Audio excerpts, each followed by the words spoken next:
Lost mobile fake recovery call scam. તમારો mobile ખોવાઈ જાય અને અચાનક કોલ આવે, સર અમે પોલીસ સ્ટેશનમાંથી બોલી રહ્યા છીએ, તમારો ફોન મળી ગયો છે, વેરિફિકેશન માટે આધાર અને ઓટીપી આપો.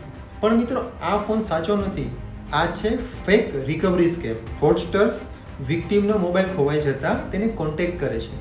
તે પોતાને police officer, courier service, mobile company કહીને ઓળખાવે છે. વિક્ટીમ પાસેથી personal information, OTP, IMEI number માંગે છે. ફ્રોડસ્ટર્સ એ ઇન્ફોર્મેશનનો યુઝ કરીને સિમ સ્વેપ કરી શકે છે, બેંક ફ્રોડ કરી શકે છે અને આઈડેન્ટિટી થેફ્ટ પણ કરી શકે છે. આ પ્રકારના ક્રાઇમથી શું રિસ્ક અને ડેન્જર હોઈ શકે? બેંક એકાઉન્ટમાંથી પૈસા ઉડી શકે, મોબાઈલ સિમનો મિસયુઝ થઈ શકે, આઈડેન્ટિટી થેફ્ટ, લોન કે ફ્રોડ વિક્ટીમના નામે થઈ શકે.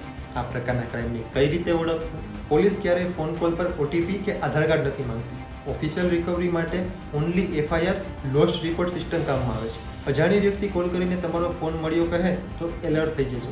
પાન કાર્ડ, આધાર કાર્ડ, ઓટીપી, યુપીઆઈ પિન ક્યારેય ફોન પર આપશો નહીં. સાયબર મિત્રની સાયબર સુરક્ષા ટિપ્સ.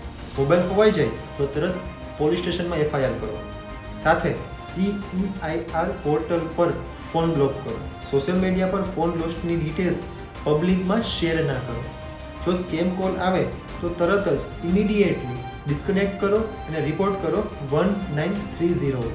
આ પ્રકારના ક્રાઇમથી બચવા માટેના સાયબર કાયદા. BNS સેક્શન 419 એટલે કે ઇમ્પર્સોનેશન, કે જેમાં 5 વર્ષ સુધીની જેલ થઈ શકે છે. સેક્શન 420 એટલે કે ચીટિંગ અને ફ્રોડ, કે જેમાં 7 વર્ષની જેલ અને દંડ થઈ શકે.